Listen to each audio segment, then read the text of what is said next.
What's up, beautiful people? Welcome back to another edition of Armando Culture.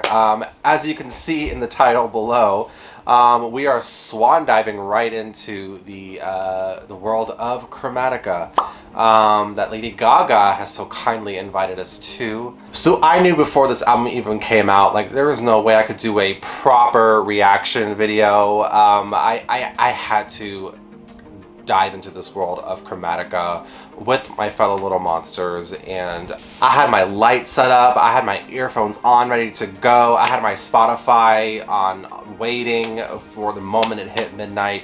I was so ready for this album. It's technically been 7 years since Lady Gaga released a proper pop album, a pop dance album, and that was with Art Pop. And following Art Pop, she released a year later Cheek to Cheek, and then she worked on Joanne and then A Star Is Born. So I mean, it's been a long time coming for Lady Gaga to kind of come back into her dance pop roots again, and I was like, holy crap, where has the time gone? Lady Gaga was kind of letting out her innermost, dark spaces in her mind and kind of like producing it into dance pop music.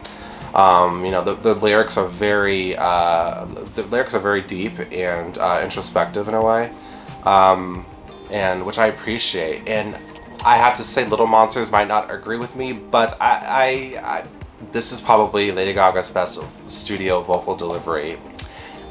And hear me out, okay? Hear me out. Listening through this album and just the way she enunciates everything, and just you can hear the passion in her voice and this delivery on every single track. And I have some notes here, girl. I took some notes before I did this video, okay? Because I had to make sure I got my ducks in a row. And yeah, so I'm just gonna quickly go over what I have here in my notes. So I have here, the album gives like a very like film score cinematic experience, which I loved, especially each of the 3 tracks that follow the 3 Chromatica interludes. Those of which are Alice, 911, and Sign from Above. Actually, those 3 songs are probably 3 of the top tier songs on this album. And I'm sure most of y'all agree with me. I've seen the comments on the actual song videos. I think those have the most views on YouTube. I have to double check that, but I mean, Alice, of course. Alice was just so explosive, just jumps right at you. The first track on the album. So I was, the song was just a typical, just dancey, like, you just want to get out on the freaking dance floor and just pop that pussy, honey. Oh my god, this is the off day today, girl. My standout tracks. I got top 5 tracks that I literally have been listening to over and over and over again, and you guys might think differently, but these are just my top 5 tracks that I think really best represent the album. Besides the Chromatica interludes, of course, the string interludes, because they're absolutely beautiful. Of course, the first one is Alice. It really sets the tone for how the album is going to go, and especially after that transition from Chromatica 1 to Alice, I was ready, and I'm sure all y'all were too. So she did not hesitate to bring you the freaking dance pop bangers. Alice is definitely I noticed in the comments and all the reactions that Alice is definitely a favorite on the album. I think it was just such a strong kind of like introduction to Chromatica. Lady Gaga wanted to let you know that this is gonna be an up-tempo dance pop extravaganza. And yeah, I love it, and I was just excited to hear what the rest of the album is going to be like. And by the way, these are just in order of how they appear in the album.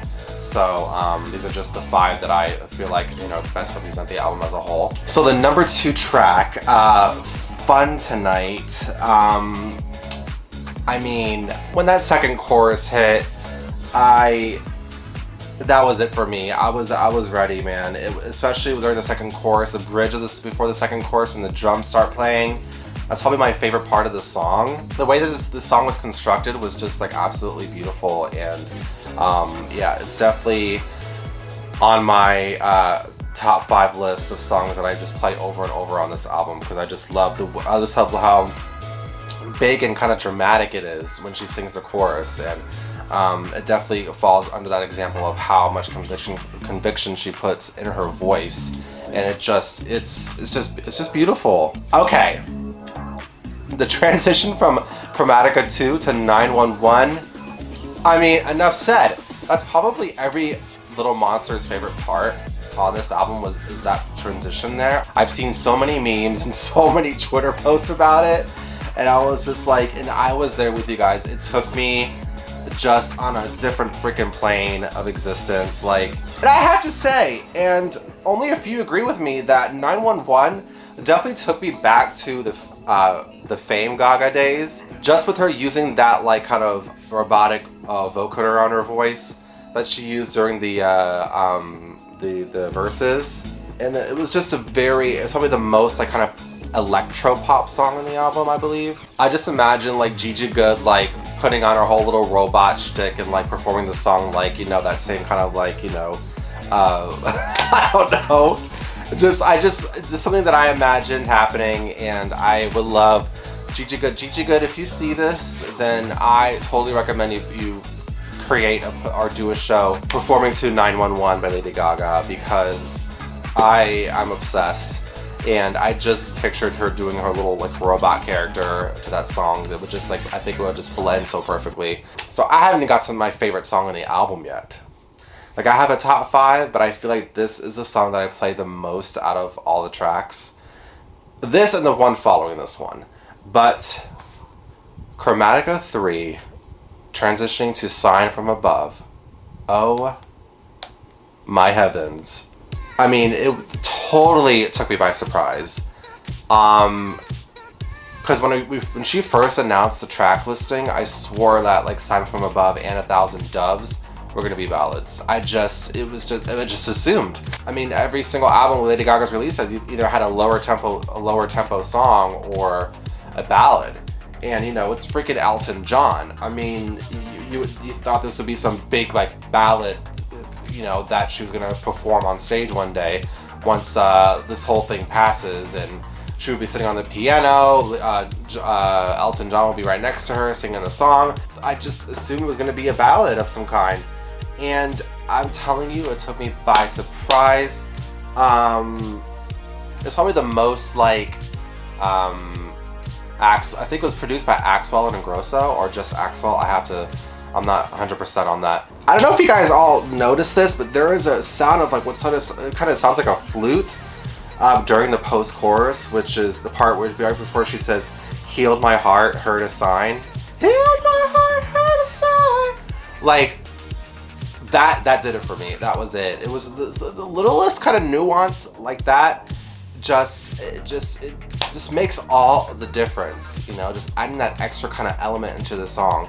And so it gave it this like little bit of a tribal house element, and it was just I don't know, it was just so explosive, very like Swedish House Mafia, like that, just that kind of chant, like kind of like dance track that everybody just comes together and screams at the top of their lungs to in the club. And it was just such a great, I don't know, representation of where Lady Gaga is today, I guess. It was just such a perfect, I don't know, it was such a perfect kind of moment when I was like during my listening session. And you know, I gotta say, it's definitely a 10 out of 10. And then cut to my number 5 track, 1,000 Doves, which is the song following Sign from Above. And this is another example of like, she has a chorus and sort of a post-chorus dance break, and this was such a perfect example of that. The moment she starts singing "Lift Me Up, Give Me a Start," just the conviction there, like she just puts so much vocal power in her voice, and she just totally totally expresses what she wants to express. And it just all through the power of her throat. Lift me up, give me a start, cause I've been flying with some broken arms. Lift me up, just a small nudge, and I'll be flying like 1,000 doves. You know, jumping to the post-chorus, 1,000 doves, And it was just such an easy listen, and just, again, another track where like Lady Gaga just is just putting it out there, and this is exactly what she was talking about, that she wants people to dance and get up and dance and just close your eyes and just feel the music and just be present. And her voice is just a powerful instrument that she uses. And yeah, I gotta say, this is another song. I mean, between Sign from Above, Jumping into a Thousand Doves is like, I just keep replaying those tracks over and over again. Okay, so this wasn't actually on my top 5 list in my notes, but I gotta give an honorable mention to freaking Babylon. I mean, because that song within the last week or so has been like, I'm just gonna make it a top 6. Why the hell not? Just the chorus alone just gives you like 90s house, like Madonna's Vogue vibes, like strutting down the runway during a ball and just owning your true freaking selves. And the beat is very like Vogue, and and then especially adding the, you know, the muses in the second chorus, giving like Hercules vibes. I mean, it was just such a great way to end the album and to kind of close it on like a high note like that. And it was just like, I just can't wait to dance to that and to just strut and walk down my imaginary runway in the club on the dance floor. Like, I really don't have a song that I would take out of this album. Everything just works. And Lady Gaga has like this whole theme behind it, which is what I love about her. She really wants to give you more of an aesthetic experience as well as like an oral experience. So I really hope one day that, I don't know how soon it's gonna be, but I want to experience this album out and about, at the clubs, at the bars, just live. And you know, again, I'm gonna stay hopeful. I hope you enjoyed this video. Please don't forget to comment, like, and subscribe to Armando Culture. Comment below what your favorite songs are. I would love to know what you guys thought of the album. You got any first impressions? What were your favorite songs right off the bat? What are your favorite songs now? I would love to know, so please don't be afraid to comment below. Alright everyone, thank you so much again for watching, and please be safe out there, and I will see you guys on the next one. Alright, bye!